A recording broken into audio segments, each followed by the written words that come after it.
이번 한 주간도 평안하셨습니까? 교회는 영적으로 보면 가족이라고 그렇게 우리가 말을 합니다. 그러기에 교회는 가족처럼 모이기에 힘써야 되겠고요. 함께 식사를 나누면서 영적인 교제, 영육을 함께 모여서 교제하는 이것이 바로 교회의 아주 중요한 그런 역할이다 볼 수 있겠습니다. 지금은 코로나로 인해서 함께 모일 수 없고 또한 함께 모여서 교제 나눌 수는 없지만 멀리서나마 서로를 생각하면서 서로의 얼굴을 떠올리며 그를 위하여 기도해 주는 것, 이건 역시도 귀한 영적인 교제일 것입니다. 바라기는 이럴 때일수록 더욱 서로를 생각할 수 있는 마음들이 있기를 바랍니다. 서로의 구역들마다 또 주일학교에서 또한 나와 함께 신앙생활했던 분들을 머릿속으로 떠올리면서 또 요람을 보면서 그 사진을 보면서 위에서 기도해 주면서 우리 교회가 영적인 교제가 이 어려울 속에서도 풍성히 나타나서 우리 동대문 중앙교회가 영적 가족 공동체로 그렇게 쓰임받게 되기를 간절히 소원합니다. 지난 주일에 우리는 그리스도인의 재물관, 재물에 대해서 그리스도인들은 어떻게 바라봐야 하는가에 대하여 함께 살펴보았습니다. 재물은 내가 수고하고 노력해서 얻은 획득한 것이 아니고 하나님의 것이고 하나님의 뜻에 따라 우리 각 사람들에게 나누어 주신 것이다. 여러분들이 가지고 있는 재물은 내가 수고해서 얻은 게 아니고 하나님이 뜻에 따라 주신 것이다 라는 사실을 우리가 처음에 생각을 해보았습니다. 두 번째는 재물은 내가 하나님 앞에 헌신한 대가로 주시는 보상이 아니다 그랬습니다. 내가 열심히 수고했다고 해서 주신 선물이 아니고 수고한 것이 하나도 없음에도 불구하고 재물을 얻을 만한 자격이 되지 않은 게으른 자들임에도 불구하고 하나님이 주신 은혜였다, 은혜다라고 하는 사실, 이 사실을 우리가 다시 한번 확인해 보았습니다. 다시 정리하면 지금 여러분들이 가지고 있는 모든 소유 재물들은 여러분들이 획득한 것이 아니고 하나님께서 뜻에 따라 목적에 따라서 나누어 주신 것입니다. 또한 여러분들은 재물을 소유할 수 있을 만큼의 노력을 하지 않았습니다. 그만한 수고를 하지 않았음에도 불구하고 하나님께서 그 자격 없는 우리들에게, 여러분들에게 은혜로 재물을 주셔서 우리가 오늘도 일용할 양식으로 굶지 않고 살고 있다는 사실입니다. 그러므로 우리 모두는, 그리스도인들은 하나님께서 나에게 주신 이 재물, 그 목적이 무엇인가, 나에게 재물을 주신 뜻이 무엇인가를 깊이 생각을 해야 하고 그 은혜에 감사하는 마음으로 하나님이 주신 재물을 올바르게 사용할 수 있어야 비로소 참다운 그리스도인의 재물관이 바로 서 있는 것입니다. 세상은 온통 재물에 대해서는요, 모으는 데만 관심이 있습니다. 재물 그러면 세상 사람들은 어떻게 하면 많이 모을까에 관심이 있어요. 책을 보기도 하고 또 강의를 들어보기도 하고 그러면 다 내용이 뭐냐면 어떻게 하면 부자 되는가, 여기에 초점이 맞춰 있습니다. 모든 내용들이 그런 거예요.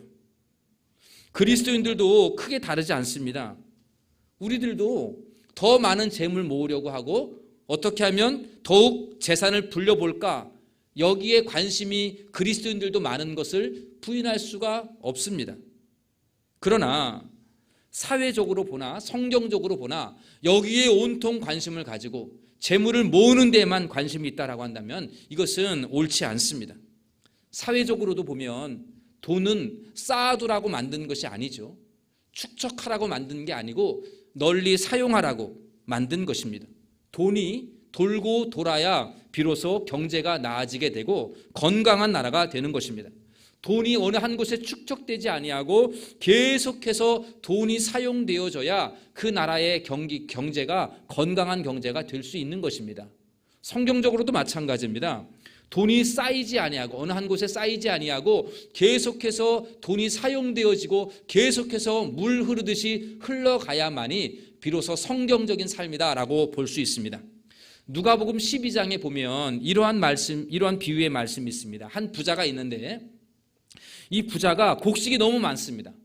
그래가지고 곡식이 차고 넘치니까 곡간을 더 크게 지어야 되겠다 이렇게 생각을 하고 곡간을 짓고 이제 내가 이 곡간에다 잔뜩 쌓아두고 앞으로 남은 여생 먹고 마시며 즐기며 살아야지, 이렇게 이 부자가 생각을 했다는 것이죠.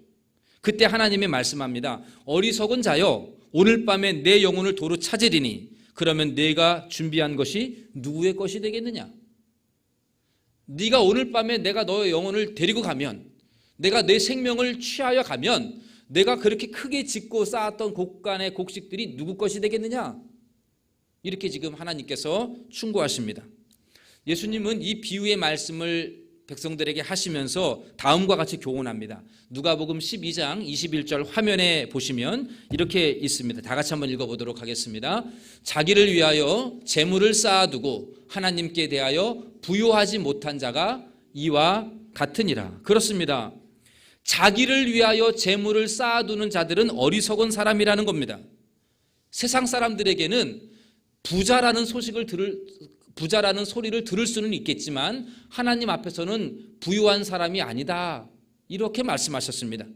재물을 쌓아두는데, 재물을 불리는 데만 관심이 있고 하나님 앞에 쌓아둔 것이 아무것도 없는 사람이 될 수 있다는 사실, 우리는 재물을 쌓는 데에 관심만 두고 재물을 어떻게 써야 하는가에 관심이 없다면 이것은 하나님 앞에 부유하지 못한 사람이다라고 하는 것을 꼭 잊지 말아야 되겠습니다. 그러면 재물을 어떻게 사용하면 하나님 앞에서 영적인 부자가 될 수 있을까요? 내가 나에게 주신, 하나님이 나에게 주신, 나누어 주신 이 재물을 어떻게 사용해야 하나님 보시기에 부자라고 말할 수 있을까요? 그것은 마태복음 19장에 가면 우리가 그 사건을 통하여서 해답을 찾을 수가 있습니다. 마태복음 19장에 보면 이런 일화가 있습니다. 한 부자 청년이, 관원이라고 되어 있는데 이 부자 청년이 예수님을 찾아옵니다. 그리고 말합니다. 선생님, 내가 무슨 선한 일을 하면 영생 얻을 수 있겠습니까? 내가 무슨 선한 일을 해야 영생 얻을 수 있겠습니까? 그럴 때 예수님이 뭐라고 답변하시냐면 10계명의 말씀을 거론하십니다. 내 부모를 공경하라, 살인하지 말라, 간음하지 말라, 남의 것 도적질하지 말라, 남의 이웃의 것들을 탐내지 말라, 이러한 10계명의 이야기들을 쭉 하신 다음에 이렇게 말씀하셨어요. 내 이웃을 내 자신같이 사랑하라 하신 것을 지키라. 내 이웃을 내 자신처럼 사랑하라, 이렇게 한 것을 지키라라고 말씀하십니다. 그랬더니 이 부자 청년이 어깨에 힘을 잔뜩 주면서 내가 그거 다 지켰습니다. 그 10계명에 있는 거 내가 다 지켰습니다. 그러고도 제가 뭐가 부족하겠습니까? 이렇게 그가 당당히 말합니다. 그럴 때 예수님께서 19장 21절에 다음과 같이 말씀하셨습니다. 우리 예수님의 말씀 함께 읽어보도록 하겠습니다. 예수께서 이르시되 내가 온전하고자 할진대 소유를 팔아 가난한 자들에게, 그리하면 하늘의 보화가 내게 있으리라. 그리고 와서 나를 따르라 시니. 여러분, 이 말을 하자 부자 청년이 근심하고 돌아갔다 그랬습니다. 그리고는 이 부자 청년이 다시 예수님 앞에 돌아왔다는 이야기가 없어요. 여러분, 이 말씀을 잘 한번 보십시오. 무슨 말입니까? 예수님께서 이전에 내 이웃을 내 몸과 같이 사랑하라, 내 옆에 있는 형제들을 내 몸처럼 사랑하라는 계명을 지키라 그랬더니 이 부자 청년이 예, 다 지켰습니다. 부모를 공경했고요, 살인 안 했습니다, 간음도 안 했고요, 도적질한 적 없습니다. 내가 이래도 뭐가 부족한가요? 이렇게 말했을 때에 예수님께서 이 말씀을 하셨어요. 가서 내 소유를 팔아서 가난한 자들에게 주라. 내 소유를 팔아서 가난한 자들에게 주라. 이게 무슨 말입니까? 여러분, 이웃을 사랑한다라는 것은 단지 부모 공경하고 살인 안 하고 간음 안 하고 도적질 안 하고 그러한 일로만이 이웃을 사랑하라는 것이 아니라는 거예요. 여기에 더 나아가서 내가 가진 물질을, 내가 가진 재물을 이웃을 위하여 사용할 때 비로소 이웃사랑이 된다는 뜻입니다. 이웃사랑의 실천은 어려운 당한 사람을 위하여 기도해주고 그를 위로해주고 다른 사람을 해치지 않는 것, 이건 당연한 겁니다. 여기에 더 추가해서 필요한 사람에게 나의 물질을 나누어 주는 것, 이게 함께 실천될 때 비로소 내 이웃을 사랑하라고 하는 계명을 온전히 실천하는 것이다 라고 말씀하고 있습니다.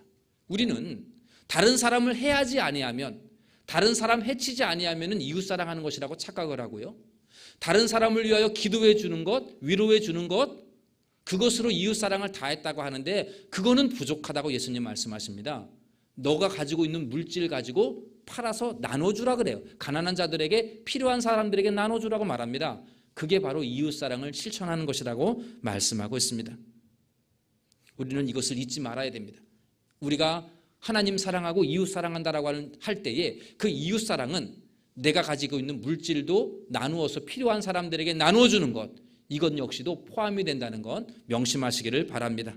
따라서 어떻게 사용해야 하나님이 기뻐하시는 재물 사용이 되고 어떻게 물질을 사용해야 하나님 앞에 부유한 사람이 될 수 있을까? 그 답은 간단합니다. 오늘 본문에 답이 나와 있어요. 하나님을 사랑하고 이웃을 사랑하라고 하는 그 계명에 따라서 하나님 사랑하고 이웃 사랑하지는 일에 물질이 쓰여질 때 비로소 하나님 앞에 부유한 재물 사용이 되는 것입니다. 바라기는 우리 동대문 중앙교회는 물질을 모으는 데에만 집착하지 말고 물질을 바르게 사용하는 데에 더 관심을 두시기를 간절히 바랍니다. 물질은 하나님이 나에게 주시는 것이라고 한다면 이 물질을 내가 어떻게 써야 하나님 앞에 바르게 쓰는 것인가, 여기에 우리의 관심이 있어야 되겠습니다. 나에게 주신 재물을 하나님을 위해서, 이웃을 위해서, 하나님 사랑을 위해서 이웃 사랑을 실천하는 일에 사용되어지는 교회가 되어서 우리 동대문 중앙교회는 세상 사람들 앞에서는 부자 소리 안 들어도 돼요. 그러나 하나님 앞에서는 부유한 자다, 하나님 앞에 영적인 부자로 칭찬받는 우리 동대문 중앙교회가 되시기를 간절히 소원합니다. 이렇게 우리가 하나님의 뜻에 따라 하나님 사랑하는 일에, 이웃을 사랑하는 일에 나의 재물들이 쓰여지게 된다면 하나님 우리에게 놀라운 복을 허락하여 주십니다. 물질을 하나님의 뜻에 맞게, 하나님이 나에게 주신 목적에 맞게 바르게 사용하게 될 때 하나님 우리에게 주시는 약속이 오늘 본문에 3가지가 나와 있습니다. 우리 함께 이 약속의 말씀을 마음에 새길 수 있기를 바랍니다. 첫 번째는 하나님의 뜻에 물질을 잘 사용하시면은 유익이 풍성하게 열매를 맺는다는 약속을 주십니다. 유익이 풍성하게 열매를 맺는다. 오늘 본문에 보니까 빌립보 교회 성도들이 감옥에 있는 사도 바울에게 물질로 후원해 주었습니다. 여기에 감사하여 17절에 그렇게 말합니다. 바울이 이렇게 말하죠. 내가 선물을 구함이 아니요 오직 너희에게 유익하도록 풍성한 열매를 구함이라. 내가 바라는 것은 너희들의 유익함이 풍성하기를 바란다, 이렇게 말합니다. 물질을 위하여, 물질을 이웃을 위해 사용하면 물질을 받은 이웃도 유익이 되겠죠. 그렇지 않습니까? 내가 어떤 사람에게 도움을 받았어요. 그 사람은 유익이 됩니다. 그런데 이 물질을 나누어 준 사람에게도 풍성한 유익이 있다는 사실이에요. 물질을 나누어 준 사람에게도 있다는 겁니다. 여기에 유익이라는 단어는요, 원문에 보면 이자 이렇게 되어 있어요. 이자. 그러니까 투자, 이러한 말이에요. 이자, 투자. 여러분, 돈을 적금을 하는 이유가 뭡니까? 이윤을 보잖아요. 이윤, 그죠? 또 여러 가지 펀드에 들고 주식에 투자하는 이유가 뭡니까? 이윤을 바라보는 거 아닙니까? 이윤? 이처럼 우리가 이웃을 위해서 내 물질을 나누고 내 물질을 흘려보내고 사용하게 되면 그것은 손실이 아니라, 손해가 아니라 투자한 것이고 그 이자가 풍부하게 열매를 맺게 된다라고 말씀하고 있는 겁니다. 여러분, 이게 영적인 원리예요. 내가 물질을 이웃사랑을 위하여 투자할 때, 쓸 때 그것은 투자가 되고 이윤이 되어서 나에게 풍성한 열매로 맺어지게 된다는 겁니다. 물론 우리가 이웃에게 물질을 나눠줄 때 내 이익이 더 풍성하게 되기를 바라보고 물질을 나누지는 않습니다. 그냥 하나님의 그 말씀에 따라 이웃사랑을 위하여 물질을 나누는 것이죠. 그러나 하나님은 이것을 그냥 지나치지 아니하시고 그 유익이 풍성한 열매를 맺도록 축복하신다는 사실, 우리는 이 사실을 잊지 마시기를 바랍니다. 두 번째로 이웃을 위해, 하나님을 위하여 물질을 사용하시는 사람에 대한 하나님의 약속이 무엇이냐 하면 하나님이 기뻐하시는 향기로운 제물로 삼으시겠다는 약속입니다. 그 모습을 하나님이 기뻐하시는 향기로운 제물로 받으시겠다, 이 약속입니다. 18절 말씀을 한번 읽어보겠습니다. 18절입니다. 내게는 모든 것이 있고 또 풍부한지라 에바브로 디도편에 너희가 준 것을 받음으로 내가 풍족하니 이는 받으실 만한 향기로운 제물이요 하나님을 기쁘시게 할 만한 것이다. 여러분, 빌립보 교회가 사도 바울에게 돈을 보냈습니다. 그런데 이것은 바울을 풍족하게 했습니다. 뿐만 아니라 이것은 하나님 앞에서는 향기로운 제물을 드린 것이다. 하나님이 그 제물을 향기롭게 받은 것이다 라고 말씀하고 있습니다. 우리 성도들이 이 땅에서 살아가는 한 가지 소원, 그게 뭡니까? 복음성과에 있잖아요. 우리의 소원이 뭡니까? 내가 원하는 한 가지, 내가 소원하는 한 가지, 그거 뭡니까? 주님의 기쁨이 되는 것. 주님의 기쁨이 되는 것이라고 우리가 복음성가로 노래를 부르잖아요. 주님의 기쁨이 되는 것, 하나님께 기쁨이 되는 것이다. 그렇게 우리가 말씀하고 그렇게 고백을 합니다. 오늘 바울이 뭐라 그러냐면 우리가 재물을 하나님을 위해서 또 이웃을 위해서 다른 사람을 위하여 물질로 섬기게 되면 이거는 하나님 앞에는 향기로운 재물로 되고 하나님이 기쁘시게 받을 만하다. 하나님을 기쁘시게 하는 것이다 라고 말씀하고 있습니다. 바라기는 우리 모두가 하나님을 위해서 또 이웃을 위해서 물질을 바르게 사용함으로 말미암아 여러분들의 그 물질 사용이 하나님 앞에는 향기로운 재물 되기를 바랍니다. 그리고 여러분들의 삶이 하나님께 기쁨을 드리는 복된 삶이 되시기를 간절히 소원합니다. 마지막으로 하나님을 위해서 또 이웃을 위해서 내 재물을 바르게 사용하게 되면 어떠한 약속을 주십니까? 세 번째 약속은 풍성하게 채워주시겠다는 약속입니다. 풍성하게 채워주시겠다. 오늘 19절 말씀도 우리 다 함께 읽어보도록 하겠습니다. 나의 하나님이 그리스도 예수 안에서 영광 가운데 그 풍성한 대로 너희 모든 쓸 것을 채우시리라. 아멘. 그렇습니다. 하나님을 위해서 이웃을 위해서 하나님을 사랑하는 마음으로 이웃을 사랑하는 마음으로 내가 가진 물질을 기도만이 아니라 내가 가진 물질로 아낌없이 사용하는 사람, 그러한 사람을 하나님께서는 쓸 것을 풍성하게 채워주실 줄로 믿으시기를 바랍니다. 하나님을 위하여 이웃을 위하여 사용하는 사람, 하나님께서 여러분들이 살만할 것을 풍성하게 채워주십니다. 비지 않도록 채워주신다라고 약속하고 있습니다. 우리 주변에 이렇게 보면 이웃을 위하여 많이 베푸는 사람들이 있습니다. 어려운 사람을 잘 돕는 그러한 사람들이 종종 뉴스에 나옵니다. 저는 그러한 사람들이 물질을 많이 나누었기 때문에 너무도 많이 나누어서 가난하게 되었다라고 하는 말을 들어보지를 못했습니다. 내가 가지고 있는 물질을 나누지 아니하고 그냥 계속 쌓아두고 잘 저축하면 더 큰 부자가 되었을 텐데 너무 많이 나누어서 힘들게 되었다. 물질 때문에 그 사람 힘들게 되었다라는 이야기를 저는 들어보지 못했습니다. 그렇게 물질을 많이 나누는 사람들이 한결같이 말하는 게 있습니다. 물질을 다른 사람을 위하여 나누었더니 삶이 더 풍성해지더라는 거예요.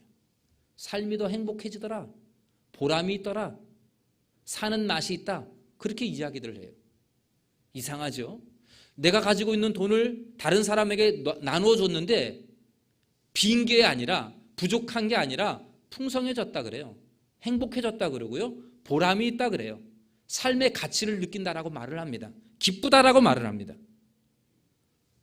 사랑하는 성도 여러분, 혹시 여러분들의 삶에 기쁨이 없고 행복이 좀 없고 뭔가 허전하고 삶의 보람을 느끼지 못하고 삶이 무의미하다라고 그렇게 느끼시는 분이 계십니까? 그러시다면 여러분들이 가지고 있는 물질을 어려운 이웃을 위하여 사용해 보시기 바랍니다. 내 삶이 뭔가 허전하다, 내가 이렇게 사는 것이 바른가?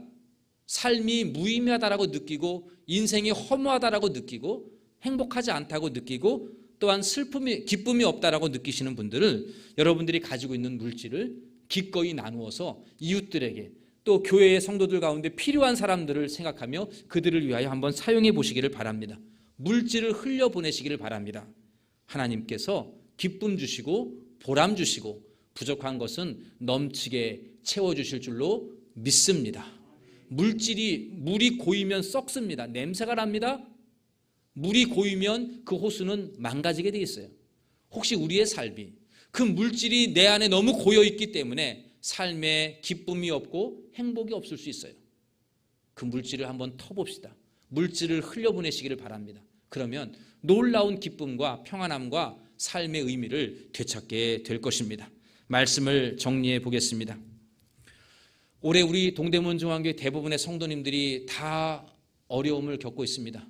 소상공인들이 코로나 때문에 힘들다고 했는데 우리 동대문 중앙교회 성도님들의 구성원들을 보면 사업하시는 분들, 소상공인들이 상당히 많은 편입니다. 그러니까는 사실 이 소상공인이 어렵다라고 하는 것은 우리 교회에 해당되는 말이지. 참 어려운 한 해를 여러분들이 보낸 줄로 압니다. 그럼에도 불구하고 감사한 것 중에 하나는 우리 동대문 중앙교회의 재정이 그리 어렵지 않았다는 사실입니다. 교회의 재정은 그렇게 어렵지 않았습니다. 오히려 남았습니다. 이거는 무엇보다도 하나님이 주신 은혜라고 믿습니다. 하나님이 우리 교회를 향하신 은혜입니다. 또한 여러분들께서 어려운 가운데 기꺼이 교회를 위해서 하나님의 나라를 위해서 쓰는 것이다, 하나님의 것이다 라고 생각하여서 기꺼이 자원하여 물질로 교회를 섬겼기 때문에 우리 동대문 중앙교회 공동체는 물질 때문에는 어렵지 않았습니다. 몇 달 전에 어떤 통장에, 어려울 때입니다, 한참 어려울 때에 우리 경상비 통장에 계좌에 11조 1천만 원이 들어왔습니다. 무명으로 들어왔어요. 이름을 밝히지 않아서 지금도 모릅니다. 저는 그분이 낸 헌금보다 그분의 마음을 헤아려 보려고 합니다. 그분이 어떠한 마음으로, 이름을 밝히지 않았지만 어떠한 마음으로 그 어려운 시기에, 이 어려운 시기에 11조를 할 수 있었을까라고 생각을 해보았습니다. 그리고 하나님께서 그 재물을 기쁘게 받으실 것이다 라고 생각하고, 그 1천만 원의 11조가 인간의 눈으로 봤을 때는 거액이지만 그분에게는 손실이 아니라 기쁨으로 풍성하게 나타낼 것을 믿고 또한 그렇게 기도합니다.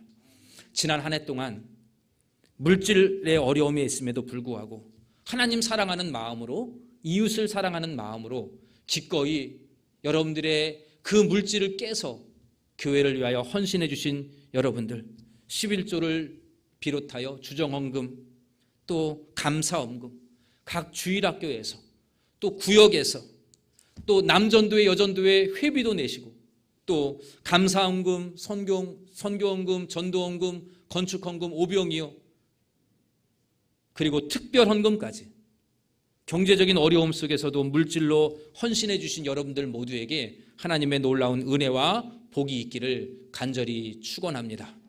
여러분이 드린 헌금, 우리 하나님께서 기쁘게 받으실 만한 재물인 줄로 믿습니다.